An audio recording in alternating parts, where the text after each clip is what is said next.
नमस्कार। आज हमारी चर्चा का विषय है बंधन। बंधन क्या होता है? बंधन का मतलब बंधना, और बंधना दुख का कारण है। जब भी आप देखें कि आपको यदि कोई कहीं बांध दे तो यह आपके लिए दुख होता है, क्योंकि हम सब चाहते हैं स्वतंत्रता। हम सब चाहते हैं कि हमें छुटकारा रहे, हम किसी भी चीज़ में बंधे ना हो। और इसीलिए मनुस्मृति कहती है कि सर्वम परवशम दुखम, सर्वम आत्मवशम सुखम। यानी दूसरे के वश में होना ही दुख है और अपने वश में होना ही सुख है। तो वश में होना यानी बंधना, तो बंधन ही दुख है।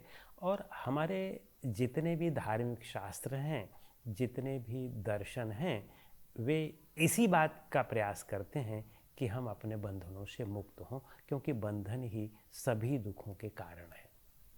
तो अब हम देखें कि बंधन का कारण क्या है, क्योंकि बिना कारण के कार्य नहीं हो सकता है।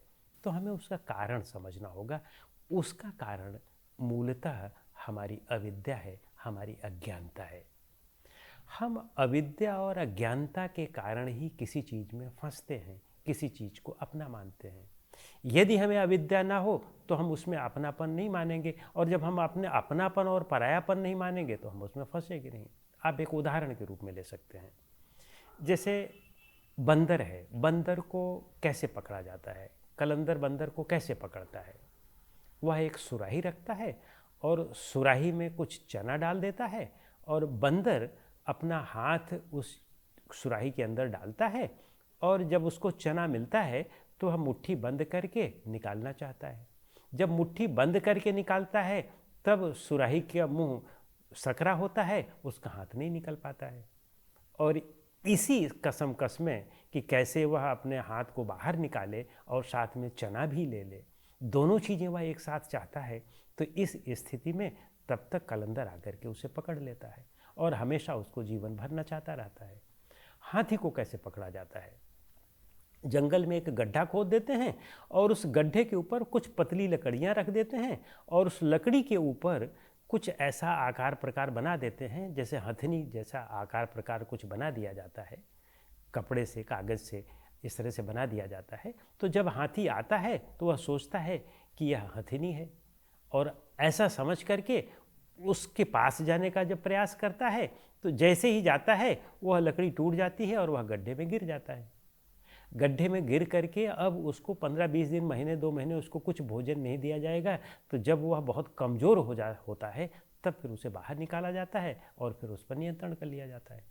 तो आप ये देखें कि हम कैसे बंध रहे हैं। वहाँ पर बंदर कैसे बंधा? आसक्ति के कारण। वह चाहता था कि चना भी मिल जाए और वह बंधे भी ना, पकड़ा भी ना जाए, हाथ भी उसका निकल आए। इसी तरह हाथी भी चाहती थी कि जो है वह हथनी से उसका संपर्क भी हो जाए और वह पकड़ा भी ना जाए, स्वतंत्र भी रहे। तो कैसे दोनों चीज़ें संभव है? तो इसी तरह हम लोग हैं। हम लोग इस जीवन में फंसते हैं। जैसे हमने शादी ब्याह किया, फिर शादी ब्याह के बाद फिर उसके बाद फिर बच्चे पैदा हुए, फिर बच्चों को पढ़ाना लिखाना है, फिर बच्चों को नौकरी दिलवाना है, फिर उनके लिए घर बनाना है, और फिर इसी तरह से हम बूढ़े होकर के मर जाते हैं। तो यह एक प्रक्रिया है, यह एक बंधन की प्रक्रिया है, जिसमें हम बंधते बंधते बंधते इतना बंध जाते हैं कि फिर हम उससे निकल ही नहीं पाते हैं। तो यह क्यों होता है? यह हमारी अविद्या के कारण होता है, अज्ञानता के कारण होता है। जब हम में समझ आ जाती है तब स्वाभाविक सी बात है कि फिर अगर बंदर में समझ आ जाए कि वह पकड़ करके जीवन भर नचाया जाएगा, तब वह हाथ खोल देगा और उस चने के प्रति जो उसकी आसक्ति है उसको छोड़ देगा और फिर मुक्त रहेगा। तो हमें आसक्ति छोड़ना पड़ेगा, कामना छोड़नी पड़ेगी। आसक्ति और कामना ही हमारे बंधन का प्रमुख कारण है। और बंधन होते तो अनादि हैं। अब ये कब से हम बंधन में हैं ये हमें नहीं पता है, तो इसको अनादि कह दिया जाता है। तो जो चीज़ें अनादि होती हैं फिर वो अनंत भी होंगी, फिर उसका अंत भी नहीं होगा, ऐसा भी कहा जाता है। लेकिन ऐसा नहीं है। बंधन जो अनादि या जो इस तरह का प्रवाह है वह 2 प्रकार का होता है।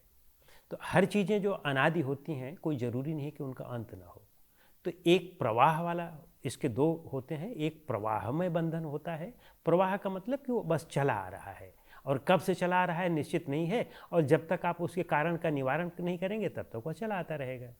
जैसे बीज है, बीज से वृक्ष बनेगा, और वृक्ष से फिर बीज बनेगा, फिर बीज से फिर वृक्ष बनेगा।